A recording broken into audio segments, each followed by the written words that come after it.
அனைவருக்கும் வணக்கங்க. இன்னைக்கு 2வது நாள் சட்டசபைக்கு சென்று விட்டு இன்னைக்கு எங்களுடைய கேப்டன் ஆலயத்திற்கு வந்திருக்கிறேன். இன்னைக்கு நமது சட்டசபையினுடைய அவைத் தலைவராக அண்ணன் JCD பிரபாகர் அவர்கள் அண்ண போஸ்ட்ல இன்னைக்கு தேர்ந்தெடுக்கப்பட்டு இருக்கிறார். துணைத் தலைவராக ரவிக்குமார் அவர்கள் தேர்ந்தெடுக்கப்பட்டிருக்கிறார். அதுக்கான நிகழ்வுகள் இன்னைக்கு நடந்தது. நாங்கள் அனைவருமே அவைத்தலைவர் அவர்களையும் துணைத் தலைவரையும் வாழ்த்தி பேசினோம். அனைத்து சட்டமன்ற உறுப்பினர்கள், முதலமைச்சர், எதிர்க்கட்சி தலைவர், முன்னாள் முதலமைச்சர்கள், அமைச்சர் பெருமக்கள் எல்லாருமே இன்னைக்கு அவைத்தலைவரை வாழ்த்தி பேசணும். அந்த நிகழ்வு அதுதான். நாளைக்கு தனி பெரும்பான்மை அதே ஃப்ளோரில் நடக்க இருக்கிறது. அதற்கும் முதலமைச்சருக்கு வாழ்த்து சொல்லியிருக்கேன்.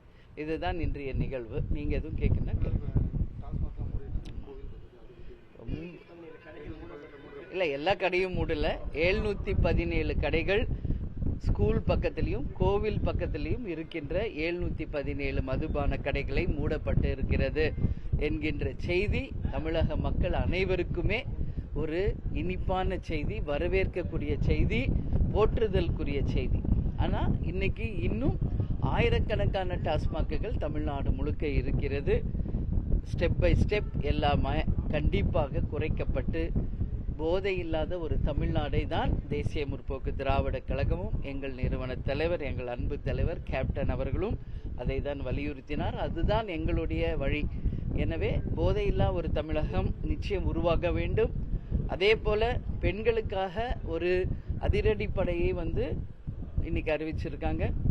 அதுவும் ஒட்டுமொத்த தமிழ்நாட்டில் இருக்கிற பெண்களுக்கு பாதுகாப்பை உறுதி செய்ய வேண்டும் என்பது ஒரு பெண் தலைவராக என்னுடைய கோரிக்கை. நிச்சயம் அது நடக்க வேண்டும் என்பதையும் இந்த நேரத்தில் கேட்டுக்கொள்கிறேன்.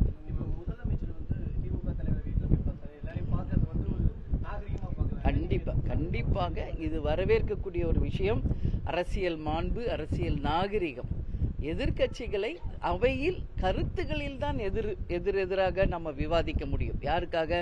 தமிழ்நாட்டுக்காக, மக்களுக்காக. எதிர்கட்சிகளை எதிரி கட்சிகளாக நினைக்காமல் நட்பு பாராட்டிய முதல்வர் அன்பு தம்பி விஜய் அவர்களுக்கு தேமுதிக சார்பாக, கேப்டன் சார்பாக நாங்கள் எங்களுடைய வாழ்த்துக்களை தெரிவித்துக் கொள்கிறோம். இந்த மாண்பு எல்லாராலையுமே கடைபிடிக்க வேண்டும். அதுதான் அது கட்டாயம் பாராட்டுக்குரிய ஒரு விஷயம்.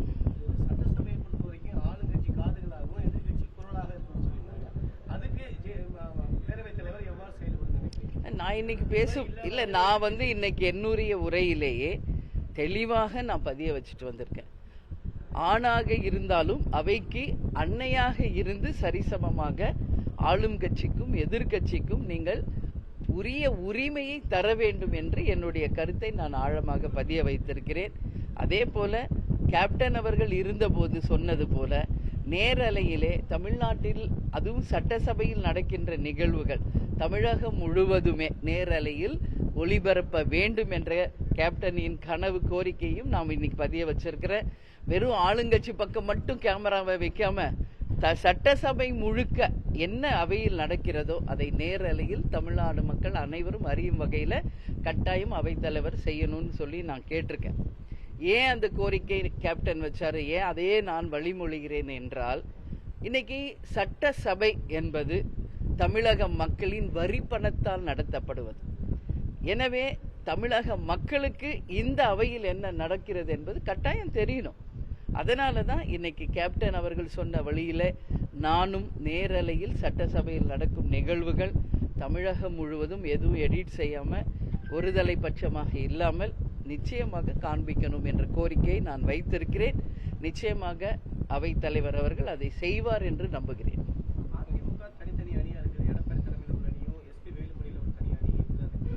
அவங்க உட்கட்சி பிரச்சனை, அதை பற்றி நான் அதிகமாக கருத்து கூற விரும்பவில்லை. ஏன்னா ஒரு கட்சிக்கு ஒரு நிலைப்பாடு இருக்கு. எனவே அதை பற்றிய கருத்துக்களை நீங்க அவங்க கிட்ட தான் கேட்கணும்.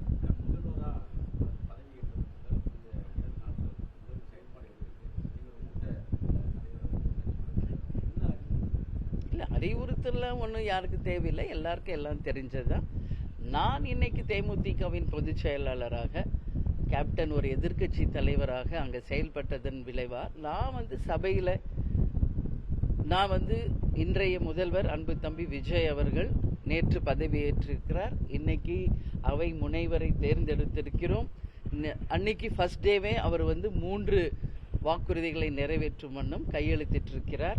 இன்றைக்கு காலையிலேயே அதை செயல்படுத்தும் வகையில் 714-17 மதுக்கடைகளை மூடி இருக்கிறாங்க அப்படின்றது ஒரு மகிழ்ச்சியான ஒரு முன்னெடுப்பு தான். ஸோ டைம் கொடுக்கணும். கேப்டன் எப்பவுமே சொல்வாருங்க, ஒரு புது ஆட்சி வந்துச்சுன்னா நம்ம ஒரு டைம் கொடுக்கணும் அவங்களுக்கு. அதனால் நேற்று தான் பதவியேற்றாரு. இன்னைக்கு செகண்ட் டே. இன்னைக்கு ஒரு நல்ல ஒரு விஷயத்தை காலையிலேயே மக்களுக்கு கொடுத்துருக்காரு. மதுபான கடைகளை மூடியது. இது போன்று ஒவ்வொரு விஷயமும் இனி முன்னெடுப்பவை அத்தனையுமே தமிழ்நாட்டுக்கும் தமிழக மக்களுக்கும் பயனளிக்கக்கூடியதாக, அனைவருக்கும் ஒரு சமமான ஆட்சியா இருக்கணும்னு சொல்லி நான் கேட்டுக்கிறேன்.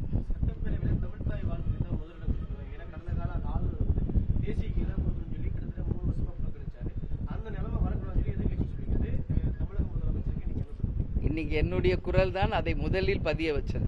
சட்டசபையில் எனக்கு பேச வாய்ப்பு கிடைக்குமோ நான் தான் அந்த கோரிக்கையை முதலில் பதிய வச்சேன்.